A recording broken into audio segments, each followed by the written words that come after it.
Bom, nessa aula de hoje a gente vai introduzir o assunto de formas de corrosão e falar um pouquinho sobre corrosão atmosférica, a introdução da corrosão atmosférica.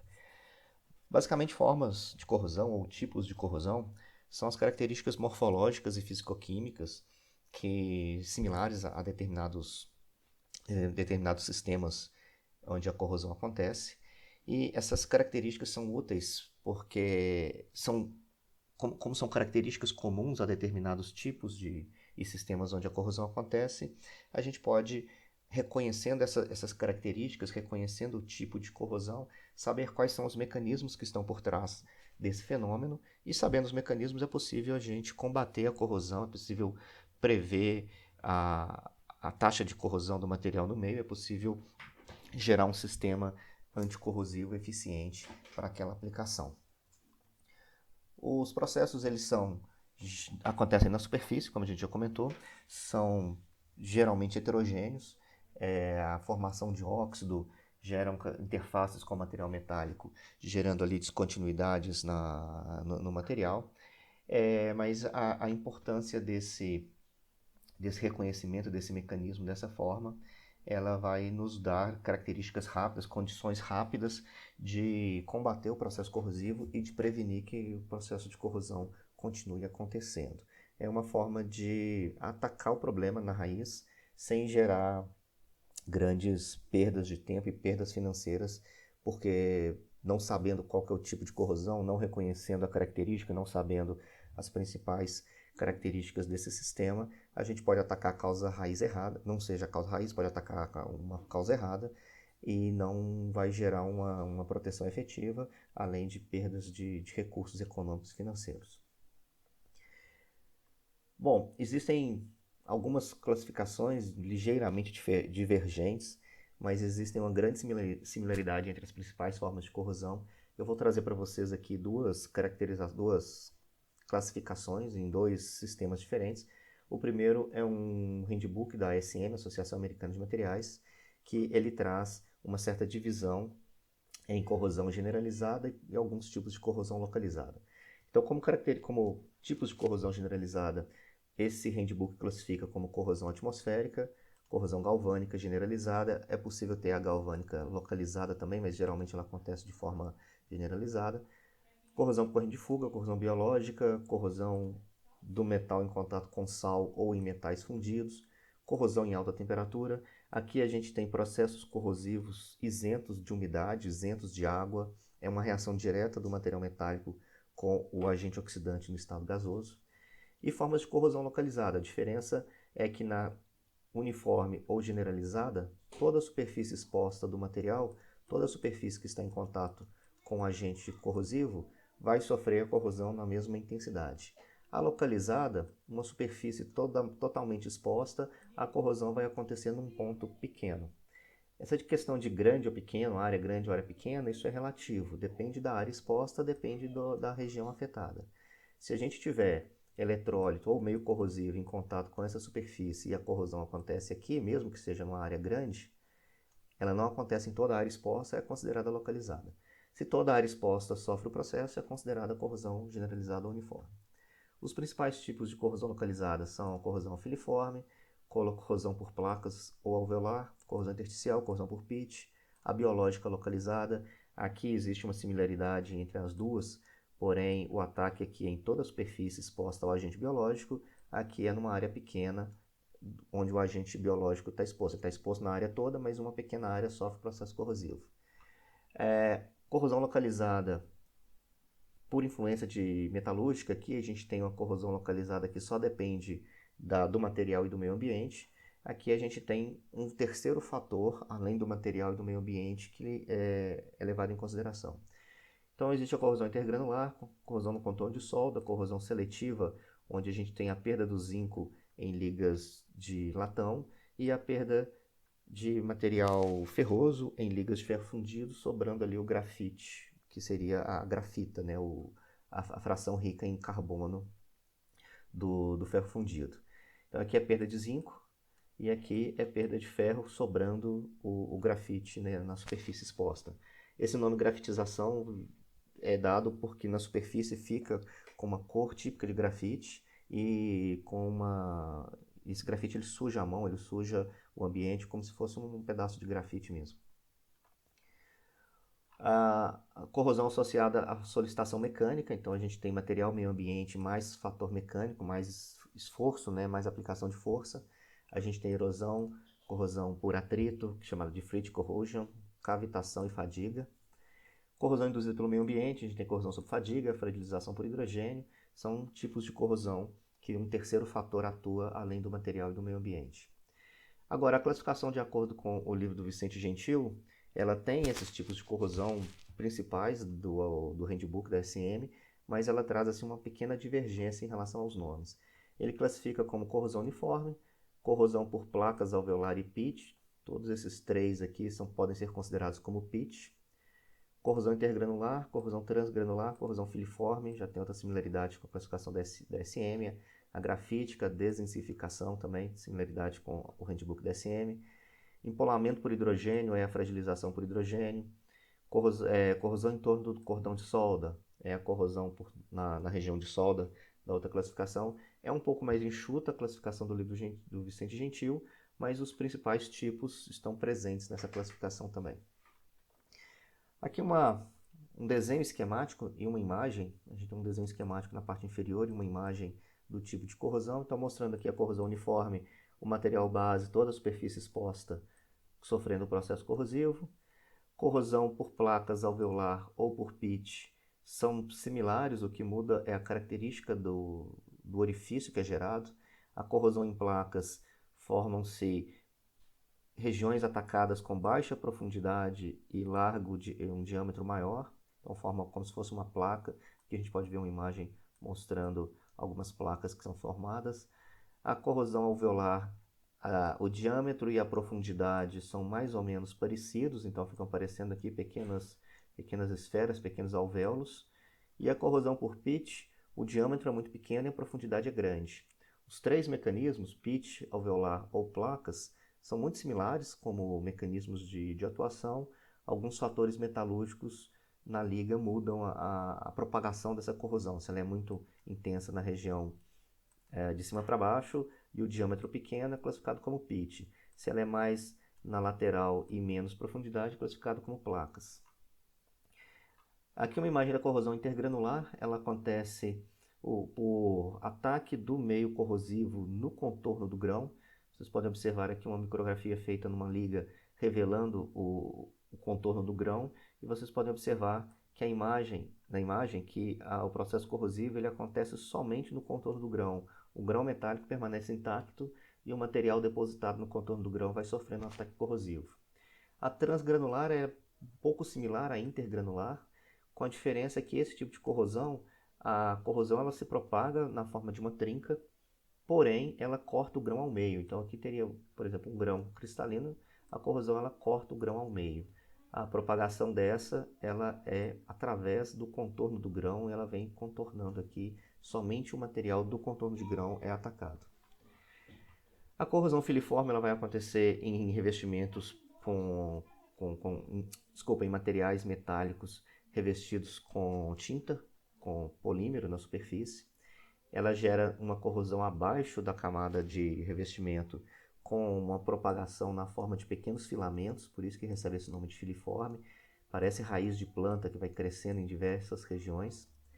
A corrosão por esfoliação ela acontece deixando esse aspecto de livro molhado, né, vamos dizer assim. Ela vai esfoliando a superfície do material, soltando camadas.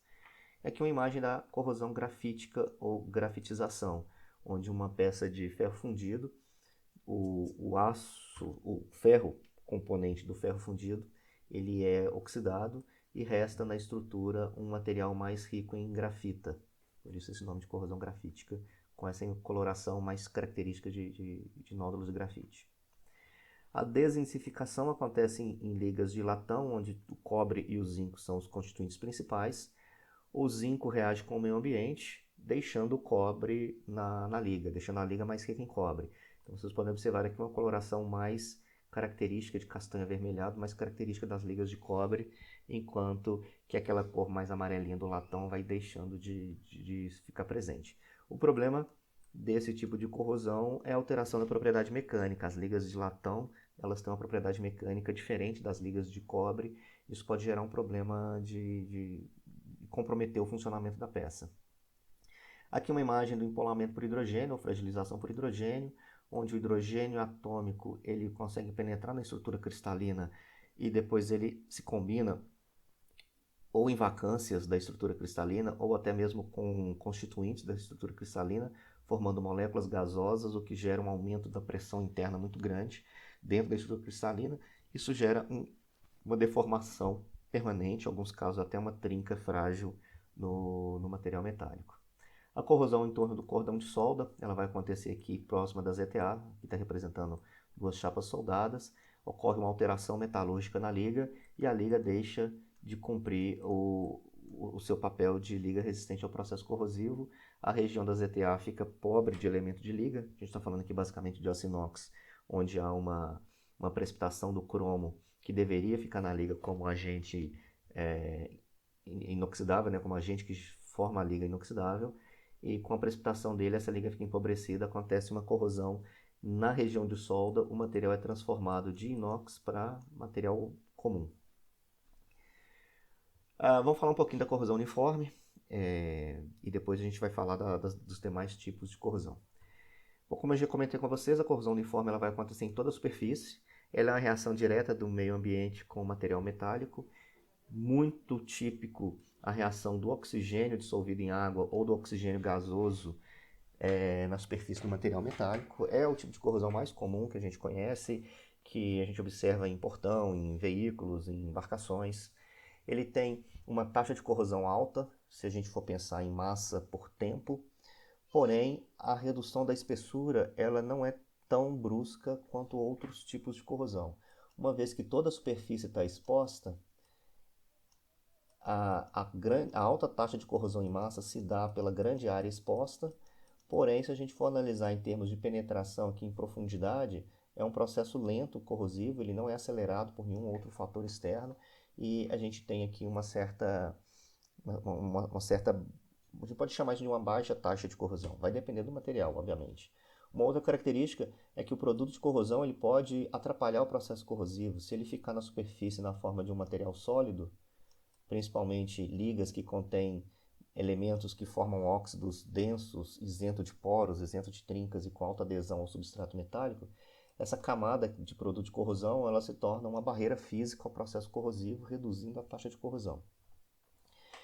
A forma mais comum da gente proteger os materiais para esse tipo de corrosão é uma limpeza da superfície quando é necessário retirar o produto de corrosão formado, ou se o material não sofreu o processo corrosivo ainda, uma limpeza somente para retirar sujeira, óleo, gordura da superfície, e depois aplicar um revestimento polimérico, no caso, a chama-se de tinta. Pode ser um revestimento cerâmico ou um revestimento metálico, como é o caso de algumas ligas de latão que são revestidas com cromo metálico, que gera um efeito estético interessante para o material, e o cromo metálico tem uma resistência à corrosão muito alta comparado com ligas de latão, comparados com ligas de aço, ligas de ferro fundido. Alguns nomes aparecem a partir desse tipo de revestimento. A aplicação de revestimento é a forma mais comum de proteger qualquer material metálico do processo corrosivo, da corrosão uniforme. Quando a gente tem deposição de material cerâmico, por exemplo, o fosfato, a gente chama esse processo de fosfatização. Algumas vezes a fosfatização é seguida de um outro tipo de revestimento, por exemplo, um revestimento polimérico, uma etapa preliminar de fosfatização, uma etapa posterior de revestimento polimérico, de pintura. Além do que os revestimentos poliméricos eles aceitam colorações e características estéticas diversas, o que pode ser usado também como uma característica do produto, esse pré-requisito estético, a cor, o brilho, a textura, a aparência pode ser gerada através desse tipo de revestimento. Revestimentos metálicos com zinco, chamado de zincagem, muito comum usar o termo de galvanização para esse tipo de situação. Galvanização ele é um termo genérico usado para revestimento metálico sobre outro material. O zinco é o mais comum de todos eles, é o mais utilizado na indústria, como revestimento metálico sobre chapas de aço. E várias situações além do zinco é usado também um processo de pintura para gerar efeitos estéticos e até mesmo para aumentar a resistência à corrosão.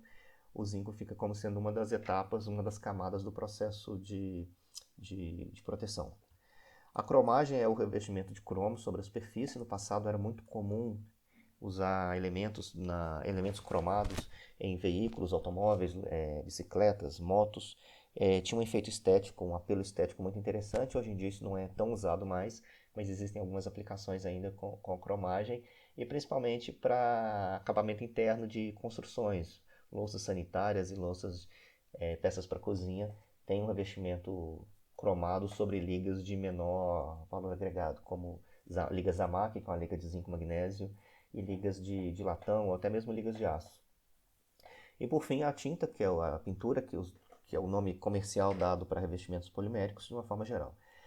Situações onde se requer um revestimento mais protetivo a longo prazo, por exemplo, a linha branca, geladeira, fogão, a linha automotiva, a linha de eletrônicos, como de computadores e celulares, é previsto uma longa duração desse tipo de revestimento, até 5, 10 anos de aplicação, e para esse tipo de situação é muito comum o revestimento multistrato.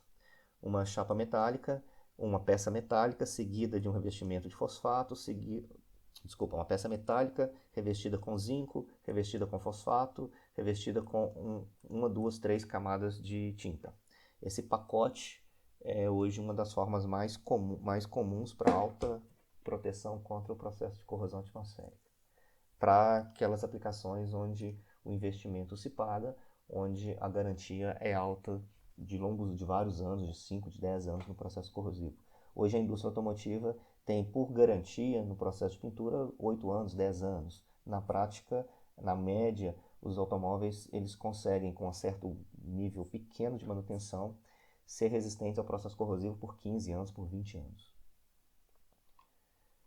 Aqui algumas imagens desse processo de corrosão atmosférica. Então, aqui uma corrente que sofreu aqui a ação do tempo, da maresia, da chuva. A gente pode ver a característica típica de corrosão das ligas ferrosas, formando aqui uma capa de material com essa coloração castanho avermelhado, típico de ferrugem, meio alaranjado, formando flocos. Esse material ele não é muito aderente, ele se solta com muita facilidade. Isso é característico de liga ferrosa com o processo de corrosão atmosférica. Outra imagem aqui também representando essa corrosão atmosférica. Uma roda de um caminhão que teve um processo de revestir de pintura. Vocês podem observar aqui algumas áreas com a coloração mais esbranquiçadas, ainda com resíduo de tinta, outras regiões já com o processo corrosivo bastante visível, bastante pronunciado. Não apresenta risco estrutural, é apenas um problema estético. A longo prazo, vários anos de exposição, com uma taxa de corrosão baixa, isso pode sim apresentar um problema estrutural, mas num primeiro momento é um problema estético, uma remoção mecânica ou química desse produto de corrosão, uma reparação da superfície e uma nova aplicação de pintura resolveria o problema. É um portão de garagem sem revestimento, né, já com a ação do tempo. Vocês podem observar que toda a superfície está oxidada. Aqui a gente tem chapas finas de 0,7, 0,8 milímetros de espessura, expostas por 5, 10 anos de exposição ao meio ambiente, e essa chapa ainda não perdeu sua integridade. Tudo bem que algumas regiões a gente pode observar que o processo já apresenta danos estruturais, mas comparado a outros mecanismos que em poucos meses, em poucas horas, pode gerar um dano estrutural, aqui a gente está falando de vários anos de exposição.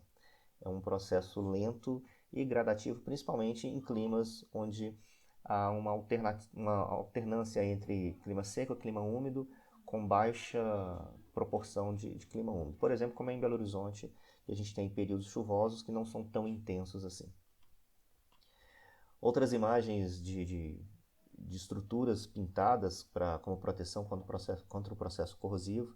Isso aqui é uma coluna de sustentação de um telhado. Vocês podem observar várias cores, né? Branco, azul, vermelho, já foram várias camadas de processo de pintura. A manutenção desse tipo de situação é uma remoção mecânica e uma nova aplicação de uma camada de tinta. Não há um dano estrutural muito intenso, é uma região coberta, é uma região que não pega chuva, mas está exposta à umidade, está exposta a respingos, está exposta ao meio ambiente.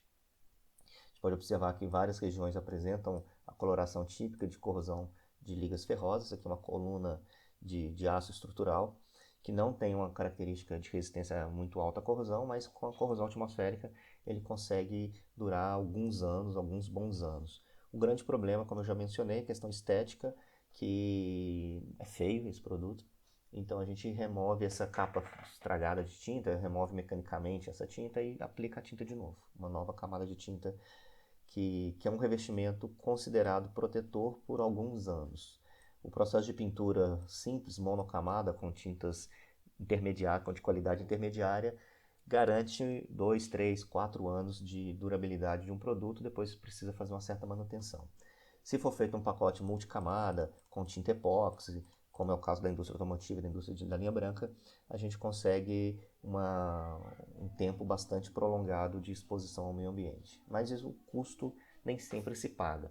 Para uma instalação igual a essa, que é uma torre de sustentação, né, uma coluna de sustentação de um telhado, uma baixa exigência estrutural, uma baixa exigência estética, uma pintura simples já garante um atendimento às características do produto. Aqui são algumas aplicações onde não é aplicado revestimento e que a corrosão atmosférica acontece e que é aceitável. Então aqui a gente tem uma grade para coletar água da chuva, uma torre, essas duas imagens são da Praça do Papa, aqui em Belo Horizonte. A gente tem aqui uma obra de arte sem pintura, onde o revestimento com essa coloração de ferrugem é a característica estética do produto. É usado um aço com a taxa intermediária de corrosão, não é um aço tão assim ruim do ponto de vista de corrosão, não é um aço 1020, não é um aço 1010. Existem alguns aços no mercado que são usados com essa finalidade. Depois vocês fazem uma pesquisa na internet sobre aços com esse nome aqui, ó, de Corten. Corten de resistência à corrosão e TEN de Tensile Strength, né, resistência mecânica. Foram aços desenvolvidos para a indústria ferroviária, para aumentar o tempo de vida dos vagões e perceberam que esse tipo de aço ele tem uma resistência à corrosão intermediária, uma baixa taxa de corrosão, permite a utilização desse material sem revestimento por algum tempo, e a indústria arquitetônica, né, a indústria da construção civil, começou a usar esses aços com efeito estético para as construções. Esse efeito de ferrugem ele é usado em alguns casos de propósito, são construções que utilizam fachadas de construções, peças à mostra, que geram regiões à mostra, né, ficam expostas e que as pessoas conseguem enxergar, gera esse efeito rústico e com essa cara de corrosão. Esse material, ele, por apresentar uma baixa taxa de corrosão, ele dura algumas décadas sem apresentar danos estruturais. No início, a taxa de corrosão é mais alta, forma-se essa camada é chamada de pátina. Alguns casos, esses aços são chamados de aços patináveis, vocês vão encontrar esse termo também na literatura. Essa pátina, esse revestimento gerado, essa crosta de corrosão gerada, ela não se desprende com facilidade, não tem aquela presença de aglomerados, de flocos, que a gente observa em ligas comuns, em ligas metálicas, em ligas ferrosas comuns. E isso gera uma redução na taxa de corrosão. A presença da pátina, a presença desse óxido na superfície, freia o processo corrosivo e gera uma barreira. Esse material não chega a ser tão resistente quanto os aços inoxidáveis, mas eles são intermediários em relação aos aços inoxidáveis e aos aços baixo carbono, aços comuns. Então é uma alternativa estética e, de certa forma, estrutural. Aqui só uma imagem ilustrativa, né, do processo corrosivo, de corrosão atmosférica. Vocês podem observar que algumas ligas apresentam produto de corrosão branco. Isso é comum em ligas de alumínio e ligas de zinco.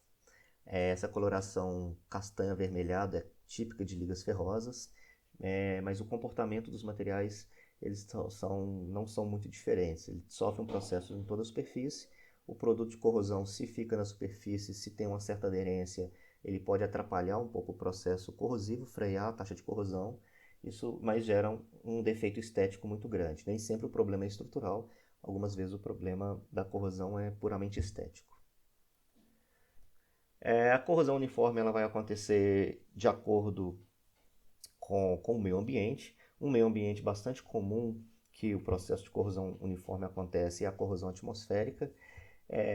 A corrosão atmosférica, de acordo com as condições climáticas, ela pode ser classificada como seca, úmida ou molhada. A corrosão a seco é quase igual à corrosão em alta temperatura. A gente tem uma umidade relativa do ar muito baixa, abaixo aqui de 20%, abaixo de 10% de umidade relativa. Não existe praticamente nada de moléculas de água presas na superfície. Vamos lembrar aqui que um sólido ele tem interações na sua superfície, ele consegue aprisionar com uma força até quase próxima de uma ligação química, ele consegue aprisionar moléculas gasosas em sua superfície. Esse processo é chamado de adsorção. Então, se tem água na umidade, se tem água na atmosfera, vão acontecer de ter moléculas de água gasosa presas na superfície do material metálico. Qualquer material, na verdade, né? Mas no caso, essa corrosão acontece em materiais metálicos. Essas moléculas de água, junto com moléculas de oxigênio, junto com moléculas de gases diversos que estiverem na composição da atmosfera, vão formar aqui uma camada. Se a umidade for muito alta, essa camada vai ter muitas moléculas de água presas na superfície e o material vai se comportar quase como se ele tivesse completamente encostado com uma gota d'água. Com a umidade muito baixa, na casa aqui dos 20%, ele não vai ter influência praticamente nenhuma dessas moléculas na superfície. Com a umidade aqui acima de 70%, acima de 60%, a gente vai ter tanta molécula na superfície que é como se o material tivesse uma capa, uma camada, uma película imperceptível para a gente, mas o material percebe essas moléculas na superfície e ele vai ter uma taxa de corrosão já um pouco mais acelerada. E a corrosão molhada, a gente está falando aqui já de precipitação de água na superfície, vão existir gotas de água propriamente dita na superfície praticamente o tempo todo. Então a gente pode classificar a corrosão atmosférica em três grandes grupos: corrosão seca, corrosão úmida e corrosão molhada. Corrosão seca vai acontecer em climas desérticos ou em climas árticos, né, em climas polares, desculpa. A úmida acontece na maioria dos lugares, onde a gente tem oscilação de ciclos de chuva, ciclos de temporada sem chuva. E a molhada vai acontecer naqueles locais onde a incidência de chuvas é muito grande, ou próximas de cachoeira, ou próxima de quedas d'água, ou até mesmo em locais onde a umidade ela é artificialmente alta, por exemplo, em locais próximos à evaporação de água. Se você tiver uma instalação industrial com um tanque aquecido, vai haver uma evaporação muito grande da água desse tanque e o telhado, por exemplo, vai ficar com precipitação constante de água. O que acontece mais ou menos no banheiro quando a janela e a porta estão fechadas. Você tem uma evaporação grande de água, as paredes do banheiro ficam com uma condensação de água bastante expressiva. Outros gases, outros materiais, além do oxigênio, além da água, outros contaminantes que possam estar presentes na atmosfera, vão influenciar na taxa de corrosão. Os principais contaminantes que influenciam o processo corrosivo são a incidência de maresia. Locais próximos ao litoral vai haver ali uma incidência muito grande de NaCl na atmosfera. Isso faz com que a força do eletrólito aumente, a presença de NaCl ou a presença de espécies catiônicas e aniônicas com características iônicas muito fortes, como é o caso do NaCl, gera um eletrólito muito agressivo, o processo de corrosão é acelerado pela presença da maresia. Outros contaminantes também podem atuar ou mexendo no pH da água ou apresentando-se como agentes oxidantes mais fortes que o próprio oxigênio. Então o SO2 e o SO3, que são gases gerados na atividade industrial, na queima de combustível fóssil, eles podem mudar o pH da água pela formação de ácido fraco ou ácido forte. É possível formar H2SO4 a partir da contaminação da atmosfera com esses gases. Não só o SO4, mas como H2S, o NO2, podem formar ácidos. E aí a gente tem a incidência da chuva ácida.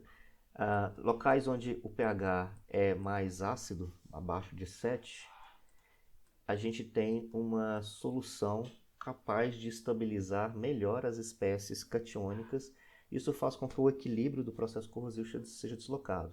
Se a gente pensar na reação genérica do metal oxidando e formando cátion e elétron, soluções ácidas ocorre uma estabilidade muito grande, uma estabilização muito grande do cátion, e esse cátion em solução ele é retirado da superfície do material, estabilizado na solução, de forma que esse equilíbrio ele é deslocado no sentido de produzir mais cátions.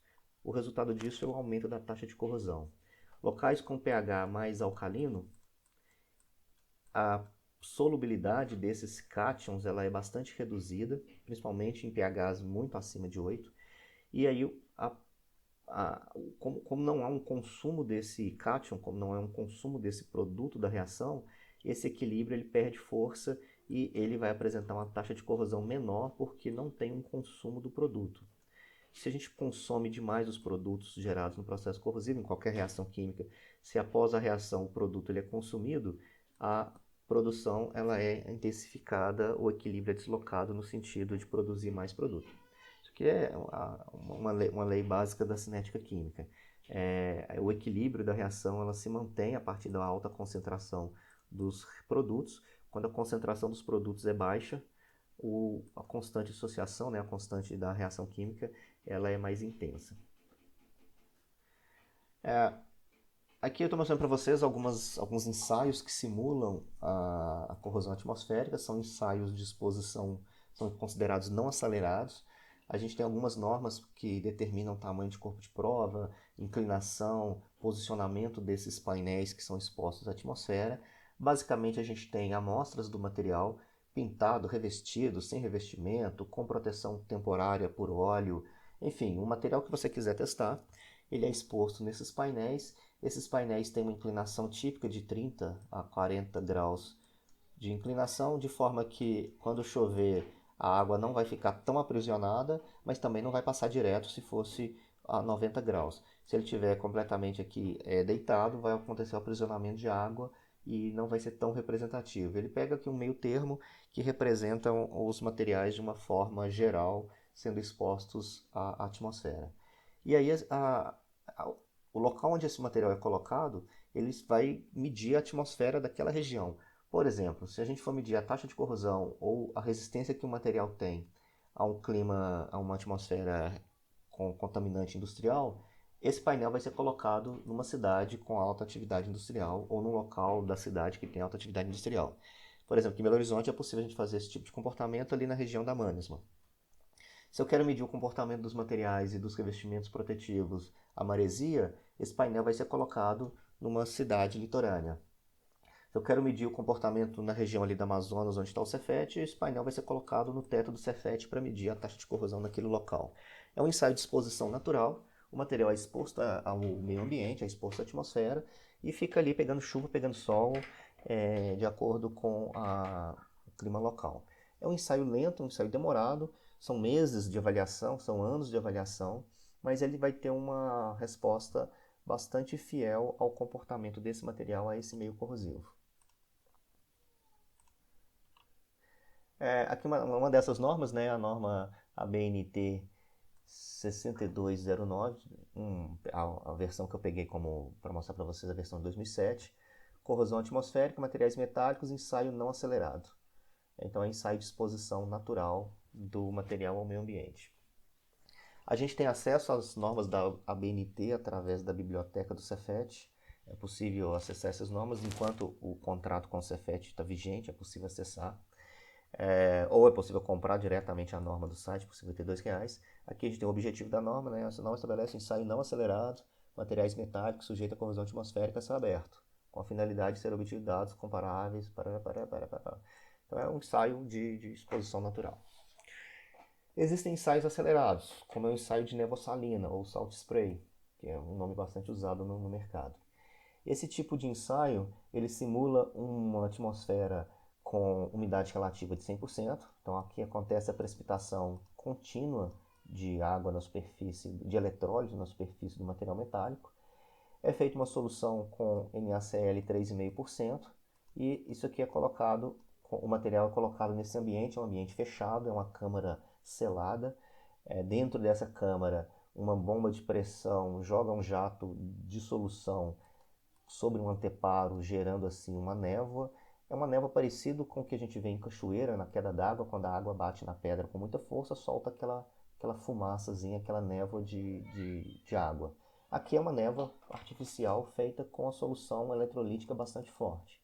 Os materiais são colocados a 45 graus de inclinação dentro da câmera E a exposição, a resistência à corrosão é medida em número de horas. Então, por exemplo, uma chapa metálica pintada, sem revestimento nenhum, né, completamente limpa, um aço baixo carbono comum, com poucas horas de exposição já vai começar a aparecer corrosão vermelha, que é a corrosão característica das ligas ferrosas.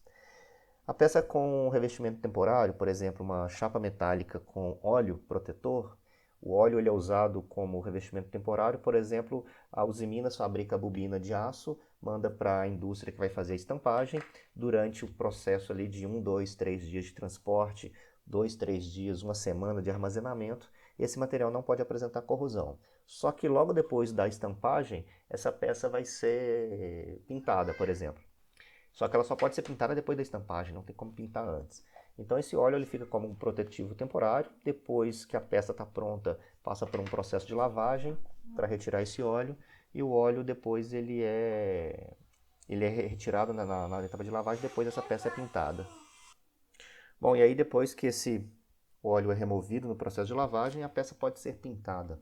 Esse tipo de proteção, considerada temporária com óleo, ela dura 2, 3 meses de uma peça em estoque e é o mais utilizado durante as etapas de produção das peças metálicas, até a forma final, até o protetivo final. Alguns produtos são comercializados já na forma final com um protetivo oleoso, uma ferramenta que não tem um revestimento, como um martelo, um alicate, eles têm um protetivo que é passado neles e que vai se perdendo ao longo do tempo, mas isso não gera nenhum problema. Se gerar um ponto de ferrugem, um ponto de oxidação é meramente estético, não impede que a ferramenta seja utilizada. Já outros produtos que têm um apelo estético maior precisam ser pintados ou utilizados um material com um revestimento que tem um maior tempo de vida sem apresentar problemas de corrosão.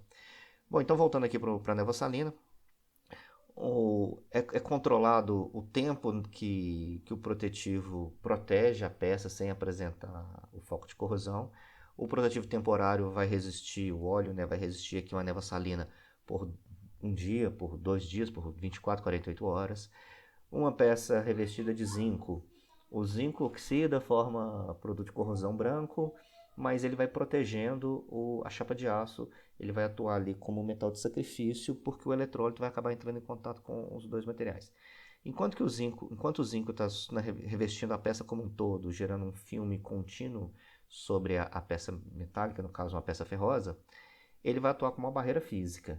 A partir do momento que em algum ponto o metal base foi exposto, o zinco começa a atuar como proteção catódica galvânica. Então a gente mede, para peças zincadas, a gente mede dois tempos: o tempo de aparecimento da corrosão branca e o tempo de aparecimento da corrosão vermelha, que é o tempo que o zinco começa a oxidar de uma forma mais intensa e o tempo que ele para de proteger o aço apresentando corrosão vermelha. E uma peça pintada, uma peça revestida com cromo, uma peça revestida com a pintura epox, por exemplo, vai durar várias horas na nevosalina. A gente tem tempo aí de 1.500 horas, de 700 horas de resistência. Alguns materiais resistem por tempos superiores a esse. É um ensaio acelerado, vai apresentar uma corrosão acelerada. O inconveniente desse ensaio é que para verificar a peça tem que abrir a câmera. Existem alguns locais onde a abertura é programada para 2 vezes por semana, para uma vez por semana, para evitar que essa câmera deixe de funcionar em sua condição plena. A gente abre a câmera, essa névoa sai, a temperatura cai, o material fica por um tempo sem exposição, tem que tirar, fazer análise do material. Então, nem sempre é recomendado uma abertura quase nunca menor do que 24 horas, em alguns casos até uma abertura semanal ou 2 vezes por semana. Uma análise semanal, uma análise 2 vezes por semana. Aqui a gente tem uma tabela com alguns materiais, então tem aqui são materiais genéricos, né? Tem uma liga de alumínio, uma liga de cobre, uma liga de chumbo, estanho e níquel. Com o tempo de exposição, eles mediram aqui a taxa de corrosão numa exposição atmosférica não acelerada. Então, esses materiais expostos num clima misto, uma atmosfera mista urbana e industrial, por exemplo, que é a cidade de Nova York, ele vai apresentar uma taxa de corrosão de 0,032 miligramas por ano, 0,032 em 10 anos, 0,029 em 20 anos. Então, é uma taxa muito pequena. Se a gente pegar aqui o chumbo também, 0017, 0015, em 10 anos, em 20 anos, vocês podem observar que o material gerou uma corrosão e depois ele estabilizou. Aqui é praticamente os mesmos valores para 10 anos, para 20 anos. Então são materiais para essa atmosfera considerados resistentes. Se a gente já for agora aqui para uma cidade marinha, uma cidade litorânea, né, um clima marinho, a gente já tem uma taxa maior de corrosão e tem materiais que apresentam valores aqui um pouco mais expressivos. Então dá para a gente verificar esse comportamento numa exposição não acelerada para vários materiais, para vários ambientes, para vários tipos de atmosferas. Já trazendo aqui para o Brasil, um dado de algumas cidades brasileiras, clima classificado como rural, uma taxa média de corrosão de 15 micrômetros por ano. Aqui a taxa foi expressa em profundidade, em consumo de espessura por ano. É uma chapa de aço baixo carbono exposta a esse ambiente. Então a gente tem aqui 15 micrômetros por ano, 9 micrômetros por ano em Brasília. A diferença, Brasília é uma cidade com clima mais seco, Sorocaba, já no interior de São Paulo, já é um clima onde tem uma incidência maior de chuva. Mesmo sendo urbana, a taxa de corrosão foi menor do que essa outra que seria rural. Em termos gerais, a gente tem climas rurais com baixíssima incidência de contaminantes na atmosfera, o que vale aqui seria só mesmo a umidade relativa. Cidades urbanas, atmosferas urbanas, atmosferas industriais, a gente já tem vários contaminantes. E cidades litorâneas, a gente tem o NaCl. Vocês podem observar que em locais litorâneos a taxa de corrosão é bem mais intensa. Locais como Cubatão, Santo André, a gente tem contaminantes industriais, chuva ácida, e locais onde não se tem nenhum tipo de contaminante, ou locais onde o clima é muito mais seco, a gente tem uma taxa de corrosão bem mais baixa. Esse é o resultado de uma variação do ensaio de nevossalina. Revestimentos que são muito protetores, eles vão ficar 1.000 horas, 1.500 horas, 2.000 horas na nevossalina e não vai acontecer nenhum tipo de problema na peça. Porém, se a gente for pensar que alguns materiais, alguns produtos são empregados em locais onde pode ocorrer danos na camada de revestimento, esse ensaio ele simula o comportamento real de uma camada de revestimento polimérico, ou revestimento orgânico, ou revestimento metálico, na presença de um dano. Então, um corpo de prova, aqui uma chapa, aqui um aço 1008, né, um aço baixo carbono. Ele tem aqui um fosfato de zinco e um fosfato orgânico, que foram utilizados como revestimento, e depois uma tinta eletrostática poliéster. É uma camada de fosfato sobre a chapa de aço, depois uma camada de tinta. E um dano é feito com um estilete, é feito um corte, formando aqui um X no corpo de prova, e esse corpo de prova é exposto ao clima de um ambiente acelerado, né? Exposto a um resultado de nevassalina. Obviamente que o dano, quando ele atinge o metal base, vai apresentar uma corrosão localizada ali naquele ponto. Porém, nesse tipo de ensaio, ele é medido, mensurado a capacidade que o pacote, que o sistema anticorrosivo tem de impedir que a corrosão se prossiga a partir do dano por baixo da camada de tinta. Uma tinta mais comum, uma monocamada de tinta, uma tinta que não tem uma proteção muito grande, na presença de um defeito, o processo corrosivo pode acontecer por baixo da camada de tinta e essa tinta pode ir desplacando, que é o que acontecia antigamente com produtos que não tinham o sistema de proteção anticorrosiva que tem hoje. Então esse resultado que eu estou mostrando para vocês aqui, os dois materiais têm um comportamento muito positivo frente a esse ensaio.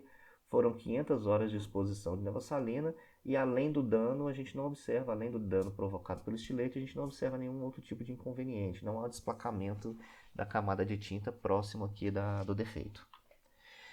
Aqui são imagens mostrando o resultado após nevassalina, uma chapa com protetivo temporário. Isso aqui é uma chapa oleada, uma chapa de aço carbono oleada e exposta por pouco tempo na nevassalina, 24 horas na nevassalina.